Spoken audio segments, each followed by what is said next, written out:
au siège du Parti des libéraux démocrates, où nous avons confié la presse pour faire un peu l'économie du travail qui a été fait relativement à la vente des cartes du parti. Nous sommes ici en présence également de la commission qui depuis 2 semaines travaille dans ce sens pour installer le parti à Dagana et pour assurer une vente transparente des cartes du parti. Les opérations ont commencé depuis le 14 de ce mois et aujourd'hui nous sommes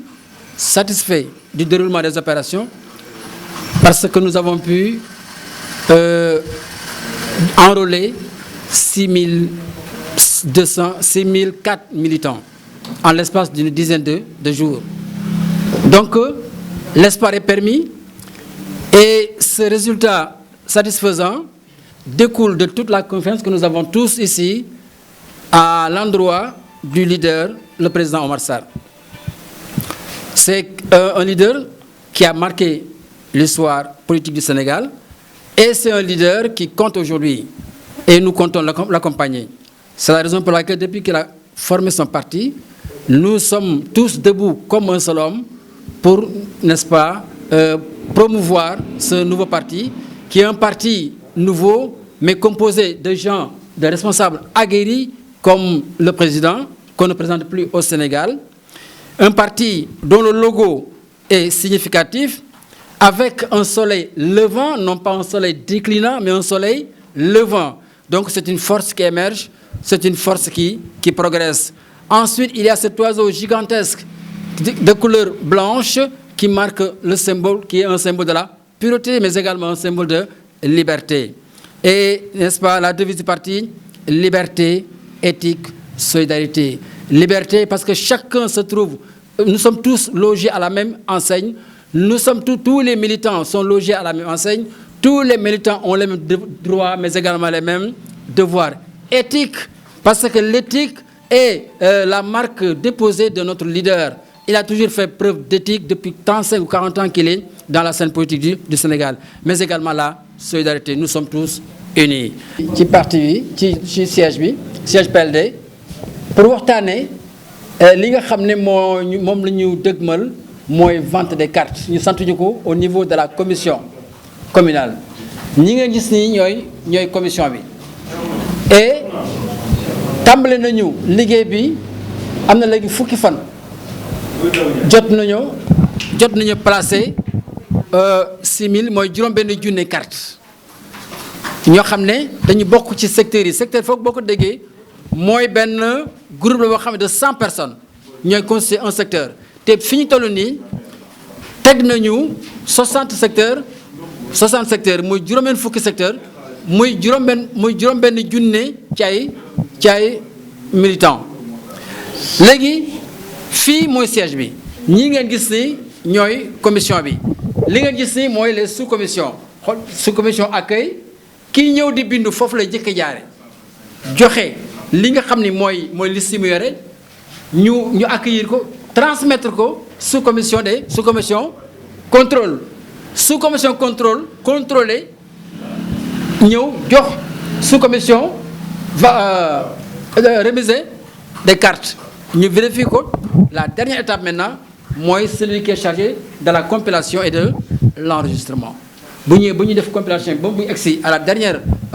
partie de la chaîne ñu jox ko ay cartam imparti jox ko délai imparti d'1 mois maximum pour revenir et pour s'acquitter de la cotisation. léegi bu boobaa ki nga ko jox léegi bu fekkee ne liste yi ñuy jël mu am ay erreur léegi ay doublon léegi bu ko defee nit ki nga xam ne moom la ñuy bind ñaari yoon moom la ñuy woo ñi ko bind ni ko léegi kii bind na la yow far nga bëgg ñu bind la mu wax ko ñu bind kooku foofa woo borom liste bi ni ko yow manqué nga benn nit remplacé ko ndax kii nga bindoon dafa bindoon fale te nee na foofu la bokk. bon donc boo xoolee ni logo bi dafa lay jox jant bi mais du n'importe quel jant buy jóg la jant boo xam ne mi ngi ci penku bi di jóg nekkul ci sawu bi xam nga penk bi ngay xool ci penku bi jant bi ngay xool ci penku bi mooy jant buy jóg boo ko sawu bi nag mooy jant buy suux bii nag du jant buy suux jant buy jóg la c'est un soleil levant picc bi ngeen gis nii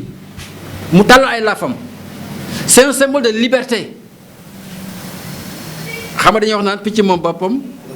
garab ko na lay fanaan dégg nga symbole de liberté ci weexaay bi itam lépp loo xam ni lu weex la mooy lu sell la lu pur la bañ nañ ko ba gis nga même bu ñu jëbal suñu borom sax lu weex la ñuy solal moo tax picc mel nii tàllal ay laafam yaa ngi ma dégg picc bi nag dafa bokk si picc yoo xam ne du ñu màggat bu ñu demee bay màggat dunq yi day dañ saxaat yeneen donc voilà day métamorphose n'est-ce pas léegi nag ñu def ci liberté parti bi kenn ci nekk ñu lay tënk amul maa moom parti bi amul sama baay moo ko moom ñépp ci yem mu tax liberté ku nekk li nga mën a li nga bëgg a wax da nga koy wax. ensuite éthique boo nee éthique nag ni jukko foo ne éthique rek ni jukko te bu dee jukko rek leader Oumar Sarr jukko yi mu am moom la ko Sénégal nawee waaw moo tax mu ñëw inculquer ko parti bi boo bokkee PLD il faut que nga respecter le mot éthique solidarité mooy ànd il faut jamais manœuvrer seul il faut toujours être ensemble ndax doole mooy ndax mbooloo mooy doole loolu lii mooy mandargaal parti bi nii parti bi ñuy parti des libéraux et démocrates des libéraux et démocrates libéraux le libéralisme c'est quoi mooy ku nekk am nga sañ-sañu am position waaye nag dans toute démocratie ni nga amee xalaat noonu lay kee di amee xalaat autant moom ba nga respecter sa xalaat autant da nga respecter xalaatam dans le document à l'intérieur moom la ci def chacun a son mot à dire il y a pas de dictature au sein du PLD. très bien li ñuy jaay carte yi mooy carte yëpp fii lañu koy jaayee joxuñu carte fenn carte yëpp dañu ko centraliser au niveau du siège képp kuy jënd carte fi nga koy jënd amul beneen commission y a pas de commission secondaire y a qu'une seule commission c'est celle-là carte yëpp fii lañu koy jëlee carte yëpp fii lay dellu si. waaw. mais ñu gis fii tamit si ñi nga xam ne jaay carte yi si Sénégal da ngay gis si ëpp ay mag ñoo si toog si table yi jaay carte yi ñu xool ak ñu ngi dagal ay jeunes rek ñoo toog si table yi jaay carte yi lan mooy seen politique si jeunesse bi. mais parce que simplement jeunesse bi dafa am lu ñu yaakaar parce que jeunesse day yaakaar dafa am lu ñu yaakaar dafa am ku ñu yaakaar gannaaw yàlla loolu moo tax ñu xam ni kii tey woo leen ci lii seen intérêt la moo tax ñu sóobu ci loolu rek la. et puis aussi il faut considérer que ñoom ñoo ëpp ci population bi les 70% c'est des jeunes mais ici c'est des jeunes ambitieux ñu xam fu ñu jëm xam fu ñu teg seen tànk xam ci kan la ñu àndal mooy Oumar Sarr te Oumar Sarr ku ne xam na ko xam nañ ni kii ku ànd ak moom doo ñàkk loolu moo tax espoir boobu ñu am yaakaar boobu ñu am moo tax ñu mel ci nii ñu suubu ci biir ba jeex ci tàkk. mais si jamono ji ngeen di jaay carte réew mi nga xam ne président Macky Sall woon na ndaw ñi. oui pour li nga xam ne mooy xëyu ndaw ñi. oui mais en tant que yéen waa PDS nan ngeen si taxawee. mais comme ni si ñëpp taxawee pas plus tard qu'hier les jeunes sont réunis pour en discuter donc dans un cadre beaucoup plus large dinañ ci discuter pour voir fan la ñu mën a jaar ba jeunes yi gis seen bopp ci li Macky Sall wax. kooku moom ñu ngi ci kaw. est-ce que am ngeen benn plan d'action bi nga xam ne da ngeen ko teg en tant que li nga xam ne mooy représentant maire wala li nga xam ne mooy waa PDS. préciser sa question. est-ce que am nga benn li nga xam ne mooy plan d'action boo xam ne da ngeen ko teg pour li nga xam ne mooy xëyu ndaw ñi yéen. waaw waaw. représentant maire ci biir commune nga teg benn plan d'action boo xam ne pour li nga xam ne mooy xëyu ndaw ñi. mais au niveau de la municipalité ak bi yeneen ak yeneen il y a un plan d'action qui est là. Dans la politique de la mairie, il y a la politique de jeunesse. Mais aujourd'hui, lu tax moo gën a am importance mooy cette fois-ci dafa changer envergure. C'est le chef de l'État qui impulse. C'est lui qui a impulsé. moom mooy impulsé c'est-à-dire moom moo indi teg ci oto bi ni lii laa bëgg ci jeunesse bi. Et à partir de ce moment aussi bien au niveau de tout le Sénégal te rawatina Dagana xale yi jóg ànd ak mag ñi ànd ak borom xel yi pour ñu bañ a rater le train. dernière question mooy du ñu gis nii tamit yéen waa PDS yéen a ngi jaay carte yi 100 francs. waaw da ngeen bëgg carte yi gaaw a jóge seen loxo wala yéen a ko bëgg a jaayee 100 francs. bu fekkee ne da nga symbole la rek xam nga dañ la jox carte bi duñ la ko may mais nga jël sa benn pièce def ci wane nga ne ni yow lii soxal na la loolu rek la.